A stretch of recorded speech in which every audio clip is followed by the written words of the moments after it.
بسم اللہ الرحمن الرحیم۔ السلام علیکم، میرا نام ڈاکٹر سائمہ اقبال۔ میں آپ سب کو اپنے یوٹیوب چینل نئی سوچ ود ڈاکٹر سائمہ پر خوش آمدید کہتی ہوں۔ آج میرا لیکچر جدید اردو غزل کے حوالے سے ہے۔ جدید اردو غزل میں جو سب سے پہلے ہمارا موضوع ہے وہ ہے مغرب میں جدیدیت کا آغاز و ارتقاء۔ تو اس حوالے سے سب سے پہلے ہم یہ دیکھیں گے کہ لفظ جو جدید ہے اس کا کیا مطلب ہے۔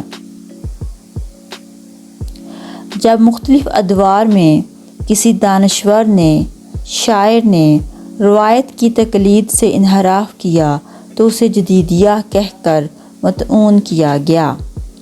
اردو میں جدید شاعری کا سفر 19ویں صدی کے آخر سے شروع ہو کر 20ویں صدی کے اواخر تک پہنچا ہے۔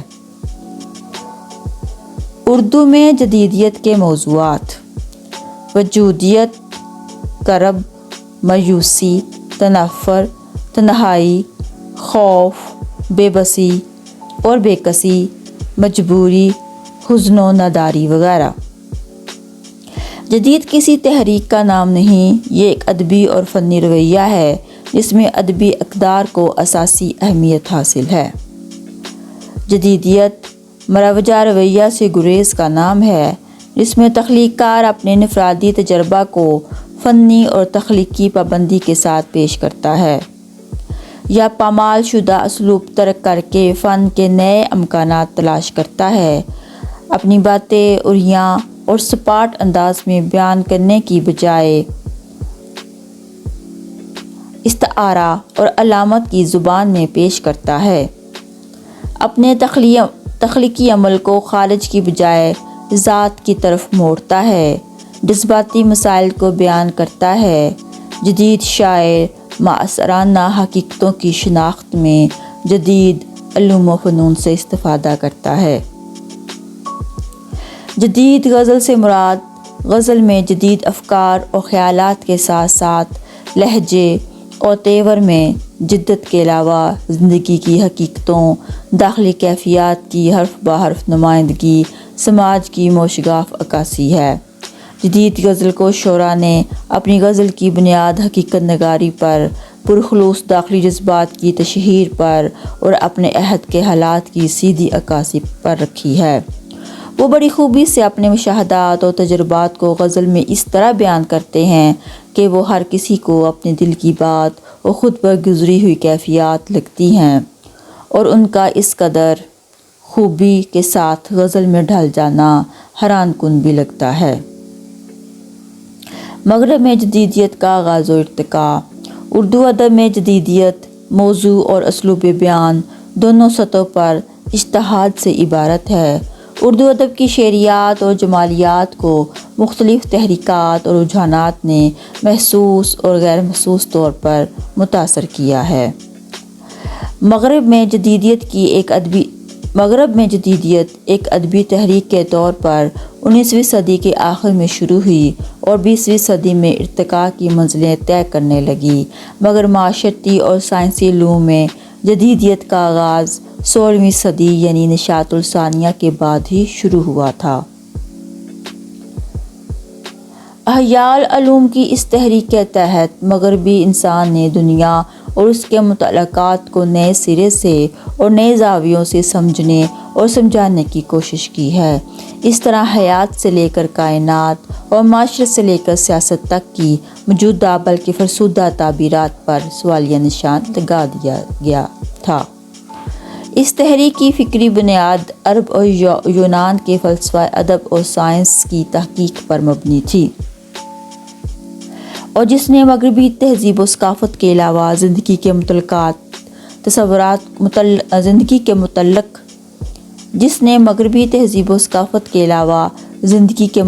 تصورات کو بھی جدید فکر سے آشنا کیا۔ انہیں عناصر کو احیاء العلوم کے مقاصد سے تعبیر کیا جا رہا ہے۔ معاشرتی علوم و فنون کے ماہرین جدیدیت کی تحقیق کے سلسلے میں اس کے ڈانڈے نشاط الثانیہ سے بھی پیچھے جا کر ملاتے ہیں اور اس کا سراغ ابتدائی تہذیبوں میں ڈھونڈتے ہیں، اور وہ ہر اس فعل کو جدید سے موسوم کرتے ہیں جو ایک انسان کو بدلتے ہوئے حالات و واقعات کے ساتھ ہم آہنگ کر دیتا ہے۔ ڈاکٹر آغا افتخار حسین کے مطابق بقا اور فلاح کے پیش نظر تغیرات کے مقابلہ یا مطابقت کے لیے انسان کی صحیح فہم کا نام جدیدیت ہے۔ جدیدیت کوئی جدید شے نہیں ہے، جدیدیت اتنی ہی قدیم ہے جتنی انسانیت۔ جدیدیت کے اظہار کے ذرائع بدلتے رہے۔ افکار اور واقعات تاریخی تناظر میں قدیم یا جدید ہو سکتے ہیں، لیکن اپنے مقام اور اپنے عہد میں تمام تغیر آفرین افکار اور واقعات جدید تھے۔ جدیدیت اپنے برگ و بار زندگی کے ہر شعبے میں لاتی رہی۔ اس طرح یہ صرف ایک ادبی تحریک رجحان نہیں بلکہ ایک حاوی فکری رویہ ہونے کے باعث ادب کے ساتھ دیگر ثقافتی اور علمی منطقوں میں بھی اپنی جہات کے ساتھ سرگرم عمل رہی۔ اس طرح اس کے کئی دائرے معرض وجود میں آ گئے، جن میں درج ذیل 3 دائرے قابل ذکر ہیں۔ نمبر 1، جدت پسندی، ماڈرنٹی، جدید کاری، ماڈرنائزیشن، جدیدیت، ماڈرنزم۔ جدت، ماڈرنٹی تحریک ہے نہ رجحان۔ یہ ایک ایسا عمومی ذہنی رویہ جو روایات اور رسومات کی کورانہ تقلید سے گلو خلاصی حاصل کرنے پر مصر ہے، اور ہر زمانے اور زمین کے باہوش و حواس انسان کے دل میں تڑپ اور جوش پیدا کرتے ہیں کہ فرسودہ رسوم اور روایات کے بدلے ایک ایسا نظام عمل معرض وجود میں آئے جو عام طور پر قابل قبول اور فائدہ مند ہو۔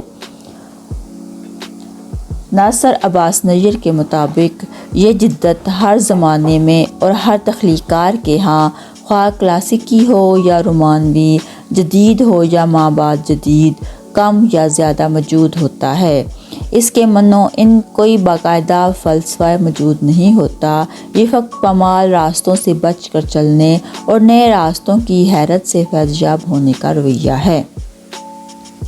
مغرب میں نشاط الثانیہ کے بعد علمی اور فکری، سماجی اور اصلاحی سطح پر جو تبدیلیاں رونما ہوئیں، انہیں کچھ ماہرین نے بشریات ماڈرنٹی کا نام دیتے ہیں۔ اس سلسلے میں جدت یا ماڈرنٹی کی ایک تعریف یوں بھی کی گئی ہے: modernity implies the progressive economic and administrative rationalization and differentiation of the social world۔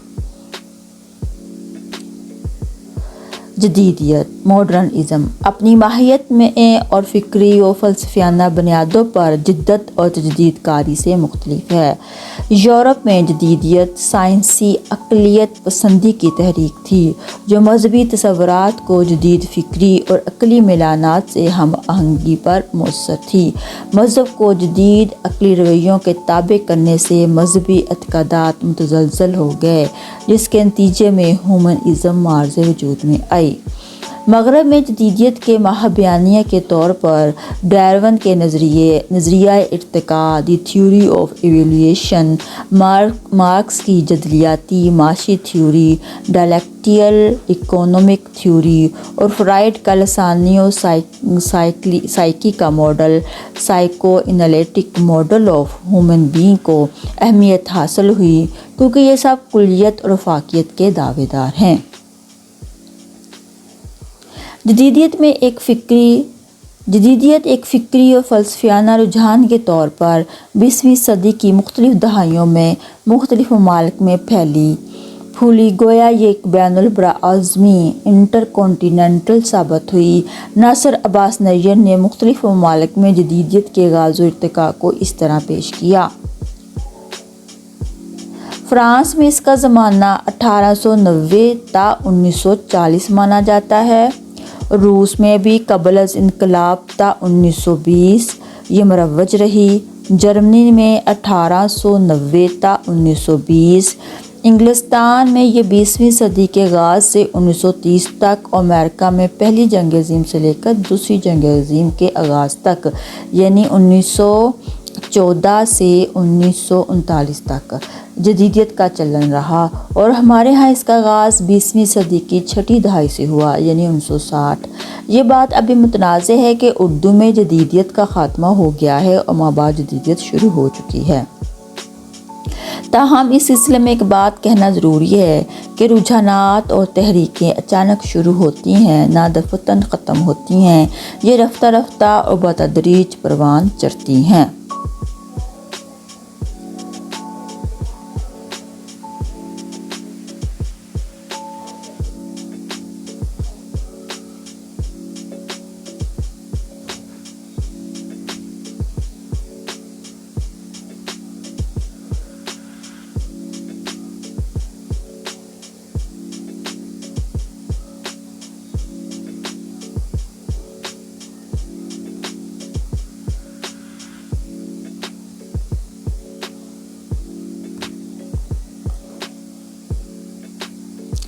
جدیدیت کی فلسفیانہ اساس 3 اہم نکات کو محیط ہے جو اقلیت، داخلیت اور خود مختاریت کی تثلیث کی شکل میں سامنے آتے ہیں۔